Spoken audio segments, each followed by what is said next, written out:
বাংলাদেশ জাতীয়তাবাদী দল বিএনপি নির্বাচনের পূর্বে ইশতেহারে ঘোষণা করেছিল রাষ্ট্র বিনির্মাণে কিছু পরিকল্পনার বিষয়, তার মধ্যে ক্রীড়া অন্যতম ছিল। সো যখন এই সরকার ক্ষমতায় আসে, তাৎক্ষণিকভাবে যুব ক্রীড়া প্রতিমন্ত্রী জনাব আমিনুল হক কিছু পরিকল্পনা রাষ্ট্রের সামনে দৃশ্যমান করেছে। তার মধ্যে নতুন করে একটি অন্যতম, যেটি বেসিক্যালি শহীদ প্রেসিডেন্ট জিয়াউর রহমান বীরুত্তম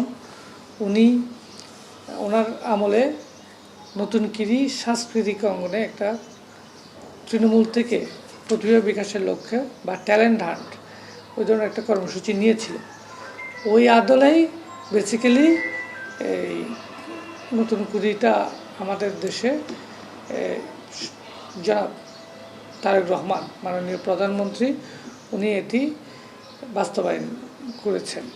বেসিক্যালি এটা উনি নিজে বলেছেন, যখন সিলেটে প্রোগ্রামটা হয়েছে ওপেনিং প্রোগ্রামে, তখন কিন্তু এটা কীভাবে আসে বা পরিকল্পনাটা এটা কিন্তু উনি বলেছেন ছোট্ট সংক্ষিপ্ত আকারে। যখন 4.5 বছর আগে আমিনুল হক, যিনি তখন ক্রীড়াবিদ হিসেবে রাজনীতিবিদ হিসেবে উনি লন্ডনে যান, তখন ওনাদের সাথে আলোচনার সাপেক্ষে কীভাবে স্পোর্টস ডেভেলপ করা যায় কিছু পরিকল্পনা আলোচনা হয়, তার মধ্যে নতুন কুড়িটা উঠে আসে। সো বেসিক্যালি নতুন কুড়িটা হচ্ছে একটা প্রতিভা অন্বেষণ, একদম প্রত্যন্ত অঞ্চল থেকে ট্যালেন্টদের নিয়ে এসে তাদেরকে পর্যাপ্ত ফেসিলিটি দিয়ে তাদেরকে পরিপূর্ণ প্লেয়ার হিসেবে গড়ে তোলা। সো এইখানে নতুন কুড়িতে যারা আছে যারা এখানে সিলেক্ট হবে, তারা বেসিক্যালি তারা একটা ভাতা পাবে, তারা স্পোর্টস সামগ্রী বা ক্রীড়া উপকরণ যা রয়েছে, ড্রেস, এই ধরনের ড্রেস পাবে। তারা বিকেএসপিতে ভর্তি হওয়ার, অ্যাডমিট হওয়ার একটা সুযোগ থাকবে, যাতে করে তারা রেগুলার পড়াশোনার পাশাপাশি এই খেলাধুলা চর্চা করে তারা একটা প্রফেশনাল প্লেয়ার হতে পারে। আর আপনি যেটা বলেছেন যুব সমাজ, আমাদের যুব সমাজ আমরা কিছুটা মাদকের দিকে, আবার কিছুটা ডিভাইসমুখী হয়ে পড়েছে। তো এখান থেকে বেরিয়ে আসতে হলে তাদের অবশ্যই স্পোর্টসের কোনো বিকল্প নয়, স্পোর্টসে বাধ্যতামূলক করতে হবে। অলরেডি আরেকটা ইশতেহার আছে কিন্তু 4র্থ শ্রেণী থেকে কিন্তু বাচ্চাদের খেলাধুলা বাধ্যতামূলক করা। সো এটা খুবই ইম্পর্টেন্ট ভূমিকা রাখবে। যখন বাচ্চারা খেলতে খেলতে পড়তে থাকবে, তখন এই মানসিকতা একটা গ্রো হবে, তাদের স্পোর্টিং মেন্টালিটি গ্রো হবে, তাদের স্পোর্টসকে প্রফেশন হিসেবে নেওয়া শুরু করবে একদম বাচ্চা থেকে। তখন তারা চয়েস করতে হবে তাকে ফুটবলার হবে নাকি ক্রিকেটার হবে নাকি অন্যান্য গেমসের প্লেয়ার হবে। সো বেসিক্যালি স্কুল লেভেল থেকে তারা হবে, আর 8-10 বছর তারা একটা ট্রেনিং পিরিয়ড পাবে। স্কুল মনে করেন যদি 4র্থ শ্রেণী থেকে স্টার্ট করে, সে এসএসসি লেভেল থেকে আসা পর্যন্ত একটা প্রফেশনাল ট্রেনিংয়ের মধ্যে আওতায় চলে আসবে। তখন তারা 18-19 বছর পর দেশকে সার্ভ করার মতো রেডি হয়ে যাবে। এটা একটা ইস্যু আছে। আর একটা ইস্যু আছে যেটা স্পোর্টস ভিলেজ, এগুলো একটার সাথে একটা রিলেটেড পরিকল্পনাগুলো। নর্মালি সবাইকে কিন্তু ঢাকামুখী হতে হয়, আমাদের দেশের যে একটা কালচার, যে সবাই ঢাকায় এসে কিন্তু ট্রেনিং করা লাগে। সো এখানে স্পোর্টস ভিলেজের মাধ্যমে যে যার জেলায় ইনডোর আউটডোর সব ফেসিলিটি পাবে, তারা ওখান থেকে রেডি হয়ে শুধু এখানে জাতীয় পর্যায়ে এসে তাদের পারফরমেন্স করবে। সো এখানে একটার সাথে একটা রিলেটেড। এই পরিকল্পনার মাধ্যমে আমাদের বাংলাদেশের স্পোর্টস একটা কালচার ক্রিয়েট হবে, যার মাধ্যমে আমাদের দেশ একটা আমরা বিশ্বের মানচিত্রে স্পোর্টসের মাধ্যমে খ্যাতি অর্জন করতে চাই। এখানে এখন তো মাত্র প্রান্তিক পর্যায়ে আছে। এখানে প্রথমে ইউনিয়ন, উপজেলা থেকে জেলা, তারপর বিভাগ, তারপর জাতীয় পর্যায়ে হবে। প্রত্যেকটা গেমসের সর্বোচ্চ যারা সেরা কৃতিমান খেলোয়াড়, তারাই কিন্তু এখানে বাছাইকৃত হবে। সর্বোচ্চটা এখানে ওই যে ট্যালেন্টের মধ্যে যতগুলো ইভেন্ট আছে, তার মধ্যে যারা মনে করেন একটা চ্যাম্পিয়ন হবে, একটা রানার্স হবে, একটা থার্ড হবে, প্রত্যেকটা এরকমই। ফুটবলেই যেটা আছে, একটা ছেলেতে ইভেন্ট আছে দলীয়, মেয়েদেরও সেম। ব্যাডমিন্টনের দ্বৈত একক আছে, এই আর্চারি, কারাতে, মার্শাল আর্ট আছে। মার্শাল আর্টের মধ্যে 4টে ইভেন্ট আছে। তারপর ভলিবল না, এটাতে আছে এই আমার কাবাডি, তারপর সুইমিং, তারপর অ্যাথলেটিক্স, ব্যাডমিন্টন, ফুটবল, ক্রিকেট তো আছে, সাথে আছে মার্শাল আর্ট। সো সো এগুলো প্রত্যেকটা দলীয় এবং ইন্ডিভিজুয়াল গেমগুলো রয়েছে, যেমন অ্যাথলেটিক্স 100 মিটার 200 মিটার। সো এরকম যে সর্বোচ্চ যারা আছে তারাই কিন্তু এখানে পুরস্কারগুলো পাবে। মানে এটা তো হচ্ছে ধরেন দলীয় ফার্স্ট সেকেন্ড থার্ড হলো, হ্যাঁ, মানে ইন্ডিভিজুয়াল গেমসের ক্ষেত্রে কি এরকম তিনজন ফার্স্ট সেকেন্ড থার্ড, সেটা এরকম সারা বাংলাদেশ থেকে, ফার্স্ট সেকেন্ড থার্ড, নাকি আরো যারা প্রতিভাবান থাকবে এর মধ্যেও তারাও সুযোগ পাবে? মানে আপনি এখানে যেটা বললেন যে এখানে দলীয়ের মধ্যে একটা সুযোগ আছে, যেমন দলীয় গেমসের মধ্যে সবাইকে তারপরে টিমকে দেওয়ার জন্য ওর মধ্যে বেস্ট প্লেয়ার চয়েস করা হবে, বুঝতে পেরেছেন? এখন আপনি ফার্স্ট সেকেন্ড থার্ড না করে তো আমরা তো পুরস্কারটা গণহারে দিতে পারবো না। প্রতিবার তারা নেক্সট ইয়ার আবার সুযোগ পাবে, এটা একটা পুরস্কারের কথা বলছি না, আমি জানতে চাচ্ছিলাম যে পুরস্কার তো দিলেন এটা, কিন্তু এখান থেকে যে প্লেয়ার গুলো পিক করা হবে সেই প্লেয়ার গুলো, যেমন ক্রিকেট ফুটবলে তো একটা প্যাটার্ন আছে, ক্রিকেটেও সেম চলে গেল, প্রত্যেকটা গেমসে কিন্তু এরকম প্যাটার্ন আছে।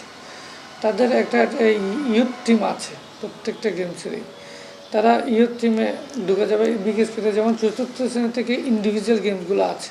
বেসিক্যালি তো নিয়ম অনুযায়ী ফার্স্ট সেকেন্ড থার্ড যারা হবে, এখানে কয়েকটা ক্যাটাগরি আছে। মার্শাল আর্টের এখানে যেহেতু ফর্ম আছে, মার্শাল আর্টের কয়েকটা ফর্ম আছে। তো এখানে প্রত্যেকটা ইভেন্টে যদি 3জন করে চান্স পায়, তাহলে 4টে ইভেন্ট হলে 12জন পাচ্ছে। তো আবার এই ফুটবলের তো অনেক অনেক ফুটবল দলীয় গেমগুলোতে অনেকের সুযোগ আছে। সো সুইমিংয়ে একটা কয়েকটা ইভেন্ট করেছে, 100 মিটার 200 মিটার, বাটারফ্লাই। তো এই ধরনের করে 4টা এখানে ইভেন্ট আছে। প্রত্যেকটা ইভেন্টে কয়েকটা, মানে প্রত্যেকটা গেমসে কয়েকটা ইভেন্ট আছে। তো এখানে বেশ কিছু সংখ্যক ট্যালেন্ট এখানে ভর্তির সুযোগ আছে।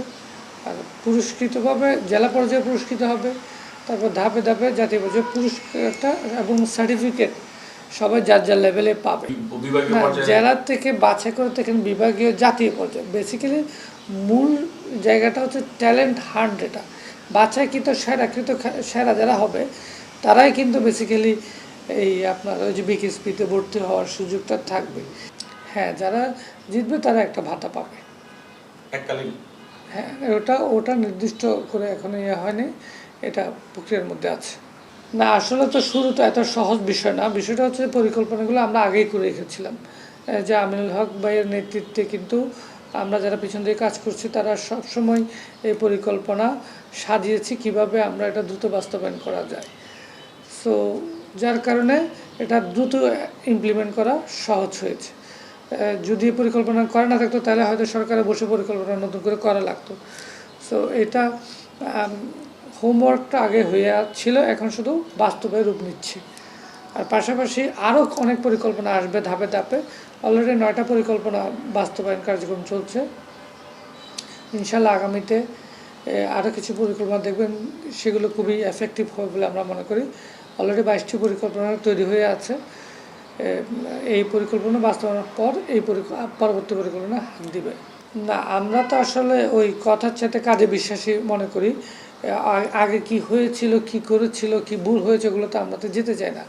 আমরা শুরু থেকে শুরু করেছি যাতে আমরা একটা স্টার্ট হবে, ইনশাল্লাহ আগামী জেনারেশন এটাতে উপকৃত হবে। হয়তো এর এফেক্টটা হয়তো দ্রুত দেখতে পাবেন না, হয়তো 5 বছর 10 বছর পর দেখবেন যে এটার একটা ভালো এফেক্ট হবে, একটা জেনারেশন ক্রিয়েট হবে, একটা স্পোর্টস কালচার তৈরি হবে, যার মাধ্যমে আমরা পুরো জাতিগতভাবে উপকৃত হব। আর বেসিক্যালি এখানে আরেকটা জিনিস আপনার লক্ষ্য রাখবেন, আমরা কিন্তু কোনো নির্মাণাধীন বা কোনো কাজ করছি না, যেটা অনেক বিল্ডিং বা অনেক স্টেডিয়াম এই ধরনের কোনো কাজ করছি না। আমরা প্লেয়ারের উপর কনসেন্ট্রেট করছি, কীভাবে প্লেয়ার তৈরি করা যায় ওই প্রোডাক্ট লাইনে আমরা গিয়েছি, এবং তাদেরকে কী ফেসিলিটি দিলে তারা খেলাধুলা ডেভেলপ করতে পারবে, এই ধরনের চিন্তাধারায় কিন্তু মূল ফোকাস। না, এখানে আপনি যে তথ্যটা দিয়েছেন কিছু তো ভুলভ্রান্তি হচ্ছে, এটা আমরা অস্বীকার করি না, যেহেতু নতুন এটা হতে পারে। কিন্তু আমরা এটার জন্য একটা অলরেডি যে জেলাতে ক্রীড়াবিদগণ আছে, স্পেশালিস্ট ক্রীড়া ফুটবলের ক্ষেত্রে ফুটবল, ক্রিকেট বা অন্যান্য গেমসের যে ক্রীড়াবিদগণ রয়েছে তাদেরকে আমরা দ্রুত ইনভলভমেন্ট করছি। সাথে সাথে ওইখানকার ক্রীড়া অফিসাররা রয়েছেন, তাদের একটা ইনভলভমেন্ট হচ্ছে, তাদের সাথে কোঅর্ডিনেট করে যাতে বাছাই প্রক্রিয়া স্বচ্ছ এবং ক্লিয়ার থাকে, যে আসলে এখানে কোনো স্বজনপ্রীতি বা আদার্স কিছু হচ্ছে না। এই প্রক্রিয়ার জন্য অলরেডি ব্যবস্থা নেওয়া হয়েছে। আর যদি কেউ অনৈতিকভাবে করে থাকে তার জন্য একটা ডিসিপ্লিনারি অ্যাকশনও আছে, এখানে অ্যাকশন করার সুযোগ আছে। না, এই যে আপনি যেটা বলছেন এটা আমরা আমলে নিয়ে যাতে আগামীতে এই ধরনের কোনো ভুল না হয় তাদেরকে একটা নির্দেশনা থাকবে, যাতে যে সেক্টর যে স্পেশালিস্টদের দায়িত্ব দেওয়া হয়েছে তারাই এসে সিলেক্ট করবে, তাহলে প্রকৃত ট্যালেন্টটা বাছাই হবে।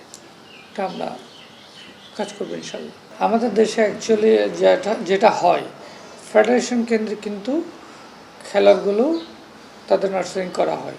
সো এখানে ফেডারেশনের মূল ভূমিকা পালন করতে হবে।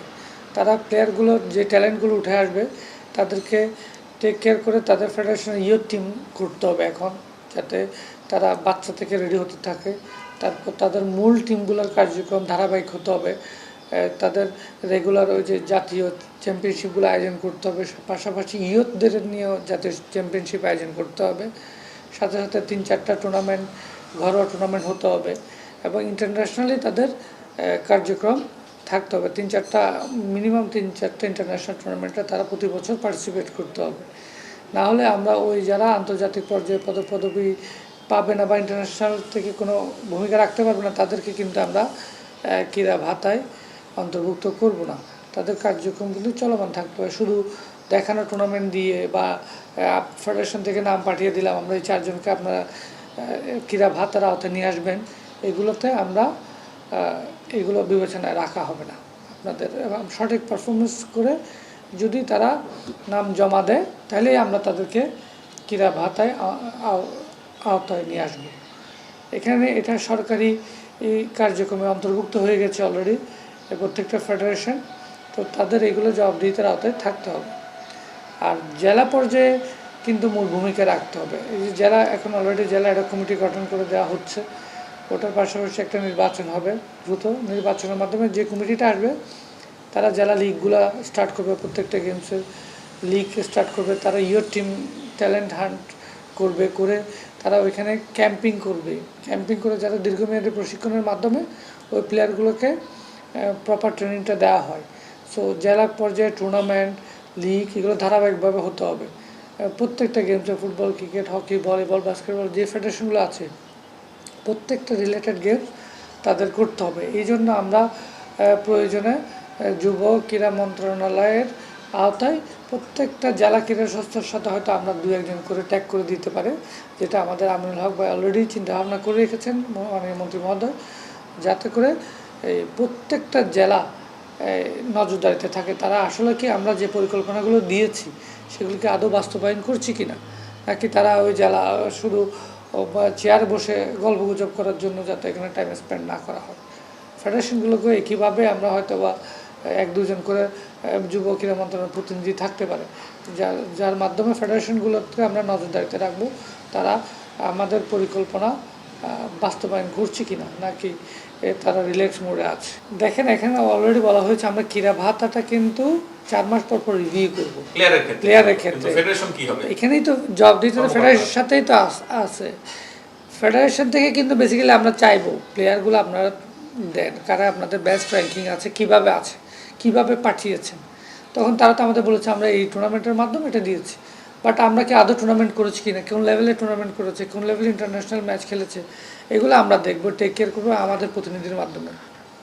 সো এখানে আমাদের ফেডারেশনকে এটার মাধ্যমে কিন্তু প্রথমত আমরা যাচাই বাছাই করতে পারি।